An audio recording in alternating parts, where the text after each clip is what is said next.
الحمد لله رب العالمين الصلاة والسلام على خاتم النبيين وعلى آله وصحبه أجمعين أما بعد فأعوذ بالله من الشيطان الرجيم بسم الله الرحمن الرحيم قال الله تعالى في سورة النساء إن الذين توفاهم الملائكة ظالمي أنفسهم قالوا فيما كنتم قالوا كنا مستضعفين في الأرض قالوا ألم تكن أرض الله واسعة فتهاجروا فيها فأولئك مأواهم جہنم وساءت مصیرا۔ ترجمہ: جو لوگ اپنی جانوں پر ظلم کرتے ہیں، جب فرشتے ان کی جان قبض کرنے لگتے ہیں تو ان سے پوچھتے ہیں کہ تم کس حال میں تھے؟ وہ کہتے ہیں کہ ہم ملک میں عاجز و ناتواں تھے۔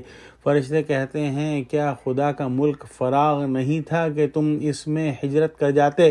ایسے لوگوں کا ٹھکانہ دوزخ ہے اور وہ بری جگہ ہے۔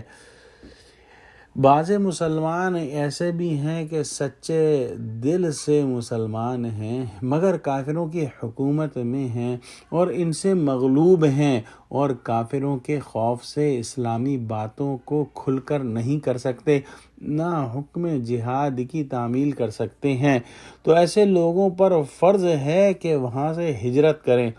اس رکوع کے اندر اسی بات کا ذکر ہے۔ اس آیت کا خلاصہ یہ ہے کہ جو لوگ اپنے اوپر ظلم کرتے ہیں یعنی کافروں کے ساتھ مل کر رہتے ہیں اور ہجرت نہیں کرتے، تو فرشتے ان سے مرنے کے وقت پوچھتے ہیں کہ تم کس دین پر تھے؟ وہ کہتے ہیں کہ ہم مسلمان تو تھے مگر بوجہ ضعف و کمزوری دین کی باتیں نہ کر سکتے تھے۔ فرشتے کہتے ہیں کہ اللہ کی زمین تو بہت وسیع تھی، تم یہ بھی تو کر سکتے تھے کہ وہاں سے ہجرت کر جاتے، سو ایسے لوگوں کا ٹھکانہ جہنم ہے۔ سبب نزول کے اندر بیان ہوا ہے کہ جب حضور صلی اللہ علیہ وسلم نے ہجرت کی تو مکے میں کچھ لوگ ایسے تھے جو مسلمان تو ہو گئے تھے لیکن ان کو ہجرت کرنا گوارا نہ ہوا اور اپنے مال و جان پر خوف کھانے لگے۔ اللہ نے یہ آیت نازل فرمائی۔ ایک اور سبب نزول بیان ہوا ہے کہ کچھ لوگ جو مسلمان ہوئے تھے اور انہوں نے ہجرت نہ کی، مشرکین کے ساتھ ہی رہتے تھے اور مشرکین کی جماعت کی تکفیر کرتے تھے۔ اگر مشرکین کہیں جنگ پر جاتے تھے تو یہ بھی ان کے ساتھ چلے جاتے تھے۔ نتیجہ یہ ہوتا تھا کہ ان کو بعض مرتبہ تیر لگ جاتا یا ان کو اور تلوار وغیرہ سے زخم آتا اور مقتول ہو جاتے۔ اس پر اللہ سبحانہ وتعالی نے یہ آیت نازل فرمائی جس کے اندر دارالکفر میں اگر دین پر قائم نہ رہا جا سکے تو وہاں سے ہجرت کرنے کا حکم ہے۔ اگلی آیت کے اندر ارشاد فرمایا الا المستضعفین من الرجال والنساء والولدان لا يستطيعون حیلة ولا يهتدون سبیلا۔ ترجمہ: ہاں جو مرد اور عورتیں اور بچے بے بس ہیں کہ نہ تو کوئی چارہ کر سکتے ہیں اور نہ رستہ جانتے ہیں۔